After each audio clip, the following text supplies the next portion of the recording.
If you have ever wanted to write your own book, now is the perfect time to do just that. We're going to talk about the opportunity that you have with writing your own book and some of the strategies you can use to reach more people with your books. I am super excited about the guest we're going to have on today. He was on episode 25 and over 500 breakthrough success interviews later. He is back and he's been killing it since the last time he came on. He is the CEO of Self-Publishing School. So right there, I gave it away for some people. And that company has gone on to be an Inc. 5000 company, not once, but twice. And it's just really incredible to see the growth he's had. He's getting into podcasting a lot more deeper. 7-Figure Principles podcast and the Self-Publishing School podcast. This guy is creating books left and right. His book published, which will be in the show notes. That is the book I go back to for all of the book launches that I do. I do all my check boxes and stuff like that. I look at that book. That's my battle plan. So I'm really excited to be bringing on our guest for this episode. He is none other than Chandler Bolt. Chandler, welcome to the show. Hey, really great to be here. Great to be back. Chandler, it is certainly to have you back on Breakthrough Success, and it's amazing just how much stuff has changed. I mean, people seeing this on YouTube, all the books behind me, I didn't write a single one of those the last time. So we've both changed in a lot of different ways, but I think one thing that stayed the same is the opportunity you have as a self-published author. And like each day, especially with what's going on, is that great opportunity to publish your own books. So I'm wondering if we could jump a little bit into why now is a great opportunity and what people can do to get started. Yeah, I think why now at the time, at least that we're recording this video, we're still in the middle of COVID-19 and who knows how long that's going to last. But I think, it's an amazing, one of the biggest excuses that we've heard for years is I don't have time to write a book. And now we can pretty squarely look people in the face and say, actually you do. And now I get it. Some people, it's like your kids are home. It's like things are crazy. They're running around. So there's like a small handful that don't have, time maybe. But then for the majority of people, you do have time. It's just, how are you going to use it? Are you going to watch Netflix? Are you going to, waste it? Or are you going to use that time to plant seeds in your future and to start on your book? And so, maybe you've heard this, but, Isaac Newton discovered calculus and the fundamentals of gravity while in quarantine. Shakespeare wrote some of his best work, King Lear and Macbeth, while in quarantine. So I think there's really this opportunity where, everyone's joking that there's going to be babies born from quarantine to quarantine kids 9 months from now. Well, we're believing that there's going to be a lot of book babies that will be birthed into the world during this time and over the next few months. And I know Chandler, just for context, has helped thousands of people go from idea to book within 90 days. And I mean, he's seen people go from that idea to book in all different times, not just during what's going on now, but even beforehand. You see people who they squeeze it in between their jobs. So the fact that we have so much more time to make it happen now is so inspiring in a sense that if you've been dreaming of it for so long, you can finally go after it. So for someone who's okay, Chandler, you're right. This is the great, I need to be an author. I need to get my first book. What would you say are some of the starting steps to that journey? Yeah. So the most important thing is to get your rough draft done. And so until you get a rough draft of your book done, nothing else matters. The title doesn't matter. Your book cover doesn't matter. How you're going to market it doesn't matter. Get a rough draft done. And that's the most important thing. And to do that, we walk people through a 3-step process. So step number 1 involves mind mapping everything that you can think of on this topic. And so literally just, start a brainstorm, take 15 minutes, mind map the topic. Then take that mind map and start to group ideas into groups or sections. So we'll call it maybe five groups of ideas or 5 sections. You're going to order those sections in the order that you want to cover them in the book, and then drill down about 3 chapters or so per section. So now you've got 5 sections, 3 chapters per section. So you got about a 15 chapter outline. And then we have kind of a cool little tool on our site. It's called the Book Outline Template Generator. So you press a couple buttons and it'll actually spit out, depending on, nonfiction, fiction, whatever, it'll spit out a 25-page Google Doc that's literally like title page, copyright page, chapter headings, table of contents. You literally just copy the Google Doc and then start typing into it. So that can help with the outline phase. And then step number 3 is to write the book or speak the book. So kind of becomes the choose your own adventure, depending on which one you're better at, writing or speaking. And so then you do exactly what I just taught, kind of big picture on a per chapter basis. So start with chapter 1, take 10 minutes mind mapping everything you can think of on that chapter, 10 minutes turning that mind map into an outline, and then 45 minutes to an hour and a half writing the chapter. Repeat that process chapter by chapter, or 10-minute mind map, 10-minute outline, and then 10 minutes actually speaking the chapter. Get that transcribed, repeat that process chapter by chapter. So that's kind of like the first and simplest steps that I would take. But at the end of the day, you got to choose one idea. Don't try to write more than one book at a time. And then you can't edit while you write. Those are really the only 2 rules that we have when we work with people. So don't edit while you write. We all know someone who has 5 perfectly written chapters in their unfinished book. So you don't need to edit while you write. And editing is important, but after the draft is finished. And so narrow in on what you're going to write first. I also don't recommend having a co-author personally for your first book.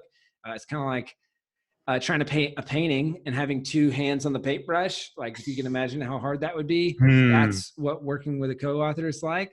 So write the book yourself, at least the first one, because then you're going to learn the process. And learning how to write a book is kind of like learning how to ride a bike. Once you know how to do it, you can do it again and again and again and again. And that's why, I mean, shoot, right over your shoulder, you've got whatever that is, 6, 7 books right there. And that's why, a lot of people, you don't meet many one-time authors, because most people that learn the process, they repeat the process because you know how to do it. But it is like learning how to ride a bike, in the sense that you learn the skill set and then you can choose to repeat that skill set if you choose to do so. Yeah, and it definitely is a choice. And there are a lot of authors who are at 1 book, 2 books, 3 books, because once you get comfortable with writing books and you get comfortable with the business model, I mean, you just want to keep writing them out. You love writing the books. You make money writing the books. You grow your business writing the books. And those are all different things that, Chandler helps people with, whether it be through one of his podcasts or his YouTube or something else of that nature. And for people who they want to get more visibility for their book, what are some of the strategies you've seen work very well? Yeah. So one of the biggest ones is creating a launch team. And that's kind of like this, that's the one thing such that if you do it, makes everything else easier or unnecessary.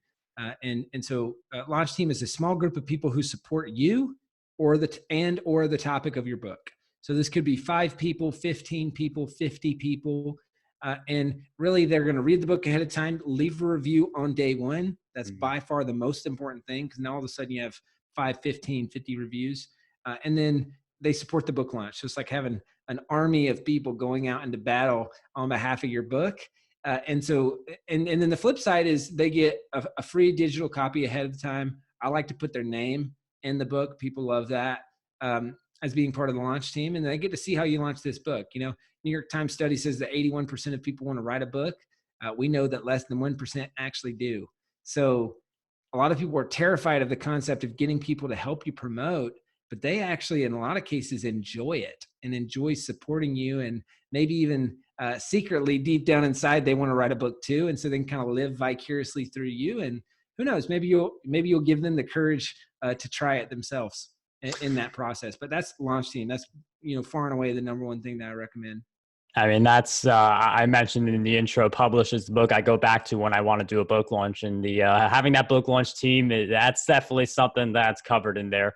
I'm wondering if you could just dive a little bit into the book launch team. Like, how do we find people? Like, is it just friends and family? Is there outreach? Like, what's your approach for finding people and communication?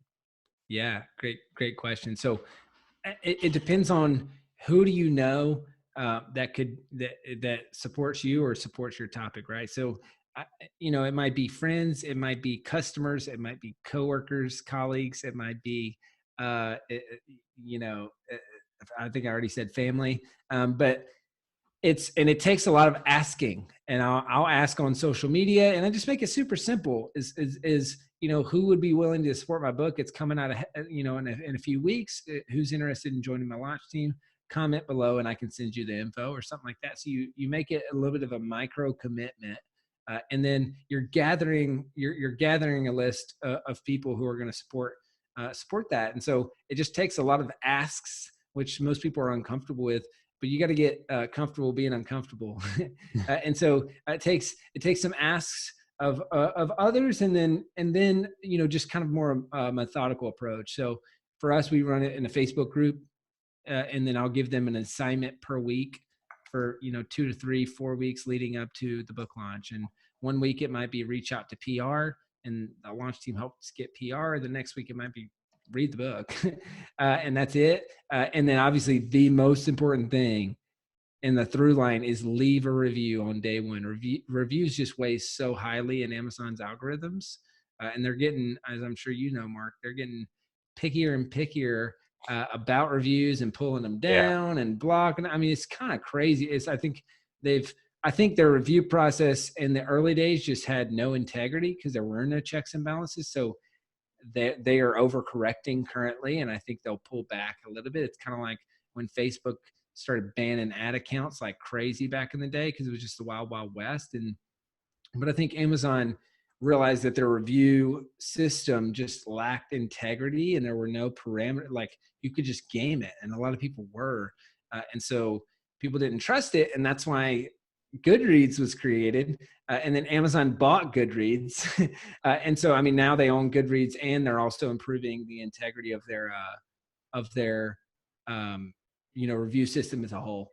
So the most important thing though in the kind of third line is you make sure that people know to leave a review. Yeah, I mean, reviews are so important for a book, for someone who has no idea who you are. And the great thing with Amazon is people can find you, even if they've never been on your website, they've never seen your YouTube channel, your podcast. They search the right keyword, you pop up. And if you've got all these reviews, then, you're just more likely to get that sale. And reviews are definitely very important. I do want to go back to the writing the book as an opportunity, because people, like, I feel like this especially happens at conferences. You get really excited. You're like, this has been such a great episode, and you want to write your book. And then you are a week removed from this interview, and now you don't want to go out there and write your book. So there's a lot of excitement when you think of the idea. There's not as much excitement when it's like, oh, I got to do this now. So how can we really go from idea to finished book without like losing like there are some challenging parts in the journey, but without like stopping halfway or something like that? Yeah, it's a great question. So I think there it's two parts. It's how do you get started, and then how do you keep momentum? And for most people, it's the micro, like kind of the checkpoints along the journey that help you feel like you're making progress. And far and away the biggest one, what I mentioned earlier, get your rough draft done. But that can feel daunting. It's like, okay, cool, that's so far away from where I'm at right now. And so we break this down into what we call milestones. And in all of our courses, programs, all that stuff, like milestones are at the front of the student experience. And so people, and everything else just supports that. So it's like, we've got the content, yes. We've got the coaching calls, yes. We've got the Rolodex of outsourcers that we've negotiated deals with all those people, like cover designers, editors, all that stuff, yes. But really all that is in support of the milestone. So it's, how do you get your mind map done? Then your outline. Okay, then how do you get your, first whatever words, and then your rough draft, editing, book production, things like that. So it's really, how do you continue to have something to celebrate? Because that makes you feel like you're making progress, because you are. And then how do you take a logical next step? So what I would recommend for everyone is literally as soon as you finish listening to this podcast or watching this video, if you're watching on YouTube, literally as soon as this is over, grab a blank sheet of paper and take 15 minutes to mind map your book. And if you can't commit to that, then you're not serious about getting this book done. And that's the cool thing, is every day we make decisions about what we are prioritizing. It just doesn't always look like decisions. So if you make a decision to not work on your mind map, either as soon as you finish listening or watching this, or tonight before you go to bed, well, then you've essentially made a decision not to work on your book. And that's totally fine, because I think a lot of what we do or don't do is a result of, it's like the 4 agreements: be impeccable with your word. And so if I start lying to myself about the things that I'm going to be doing, and not following through on my goals or not following through on my commitments, then I'm conditioning myself that, oh, I'm not the type of person that follows through. So I think it's super important to actually make a conscious decision. Like, is this important to me? Therefore, I'm going to prioritize this, or is it not? And I think people feel bad saying that it's not. And that's actually, in a lot of cases, that's a really good thing, because I would rather you say this book is not a priority and it's not important, and then you're building up the mental stamina of, if I say I'm going to do something, I do it, than to say this is important to me and then not do it, because you're mentally conditioning yourself to not follow through on commitments. And so I just think that's so important. I like an example within an example is like, I know I'm going to go rewrite my book published. And I've had to fight the urge to dive in, because I know when I dive in, I'm going to want to tear through it. And so for me, it's okay. I've consciously said it's not a priority right now to rewrite that. I think it can be significantly better. And I want to integrate all the new concepts that we've been teaching and learning. And I also want to, integrate it with like the book outline template generator and like other tools that we've created that will help people and that will also turn more book buyers or readers into paying customers. So like, I know there's a lot of opportunity there, but it's like, I've got to make a decision of like, not this month. This is not the most important thing. That's a next month thing, or like, be conscious about the decisions that you're making. But just to repeat, at the risk of repeating myself and overemphasizing this, it's mind map if you want to get started, and then milestones from there.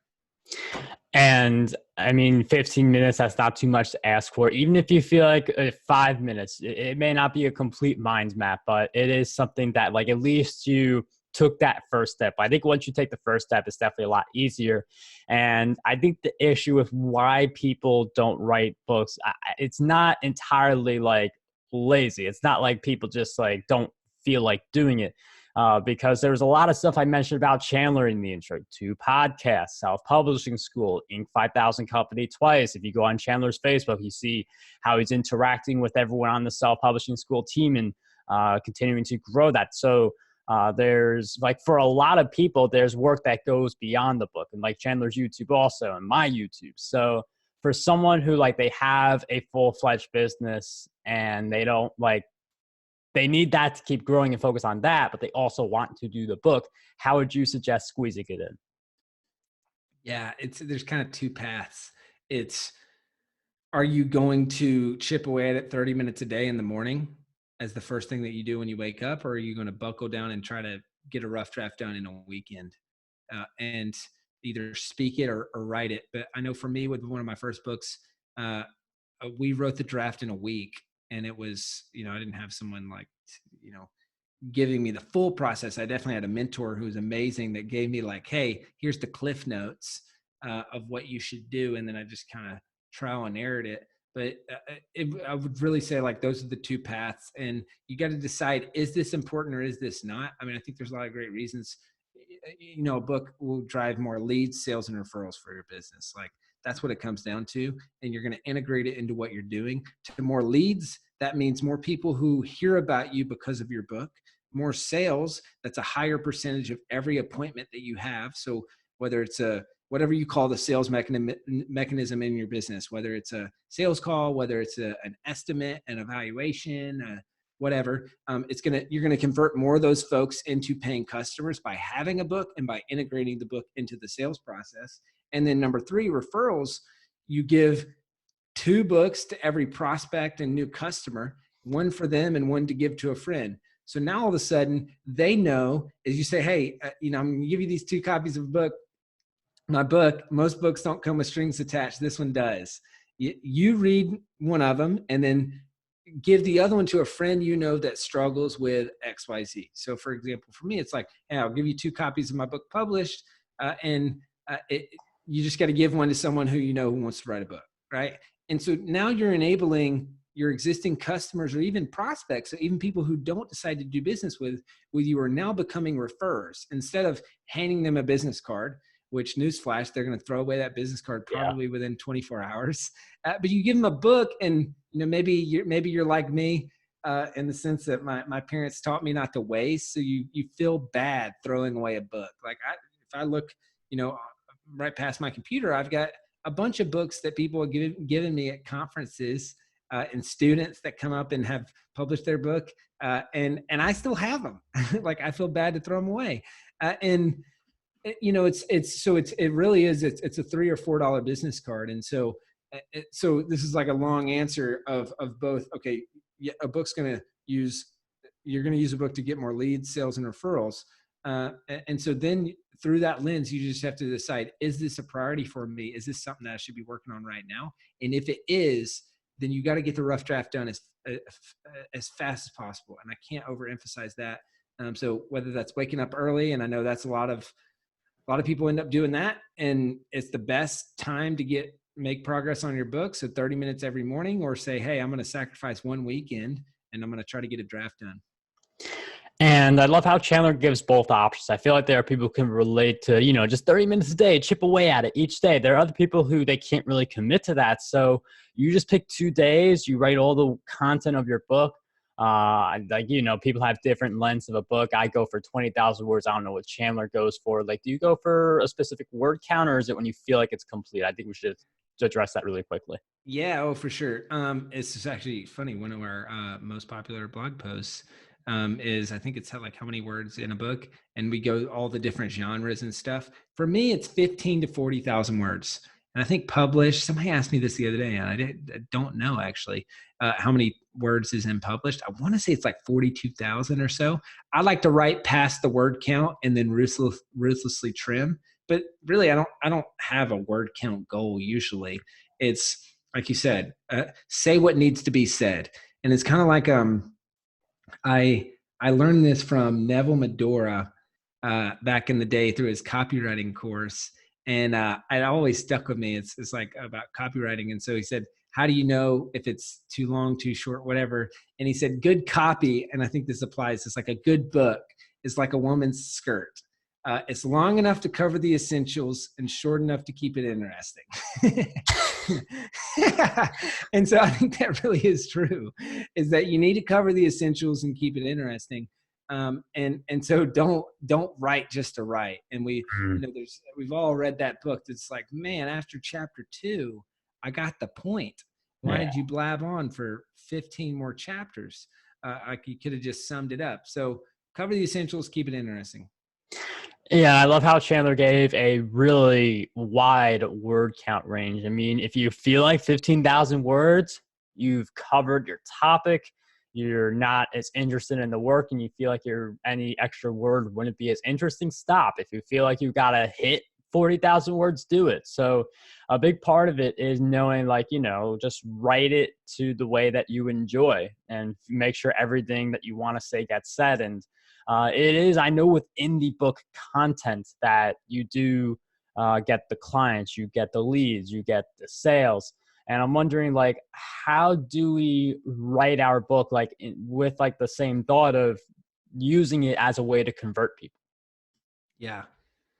And yeah, there's so many things there. I mean, the question that most people ask is like, hey, how much should I include in the book versus not? Like, do I want to kind of hold some stuff back and all that?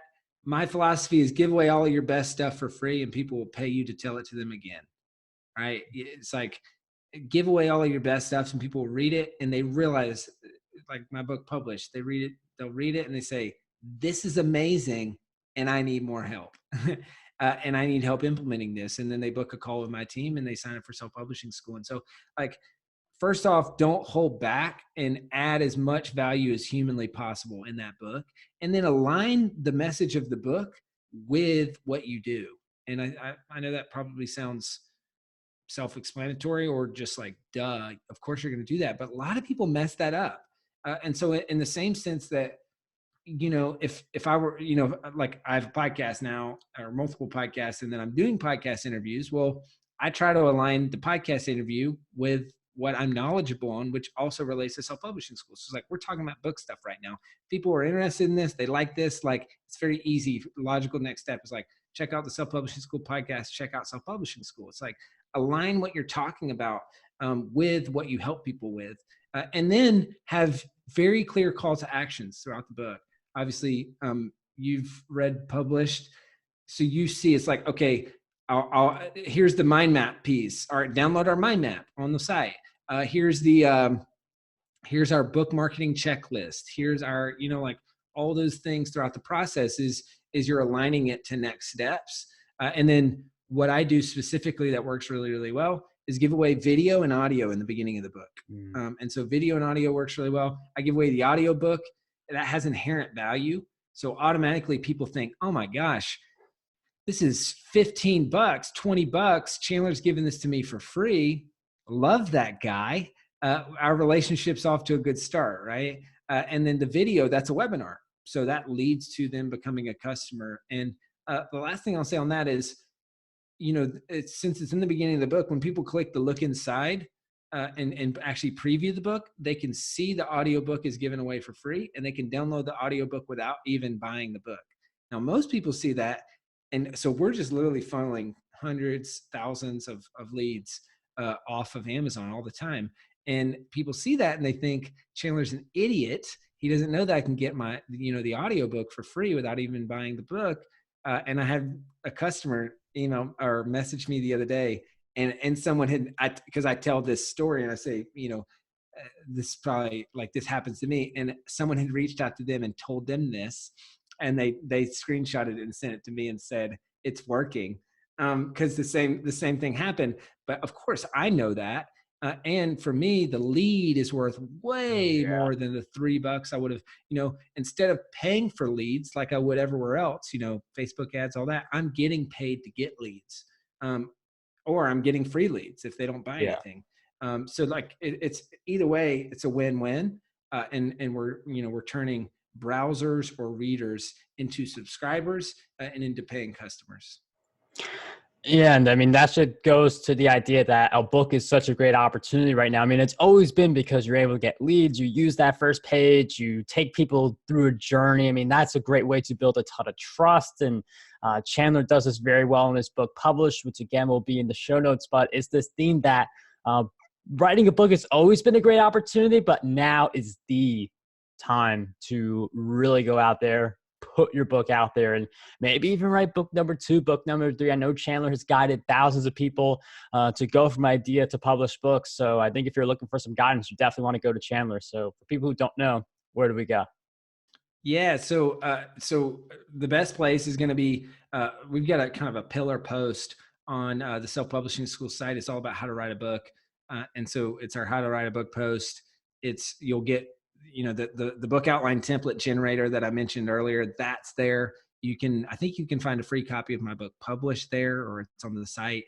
Also, there's some free training there, like a 45-minute webinar that kind of expands on what we were just talking about. But that's the first and best place to start.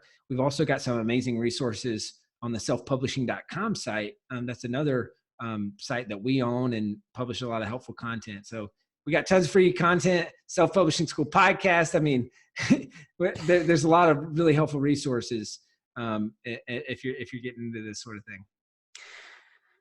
That is a lot of links. If you guys are struggling to remember all that, I don't blame you. That's why we got show notes, and it's just amazing to see all the stuff Chandler puts out on a daily and weekly basis. Chandler, thank you so much for joining us on Breakthrough Success. It's always a pleasure to have you on the show. Hey, Mark, thank you so much for having me back. I love what you're doing. It's just been amazing seeing your journey over the last few years since we've met. And you're somebody that shows up, that puts in the work day in, day out. And I can tell, man, so it's inspiring to me, and just appreciate you having me back.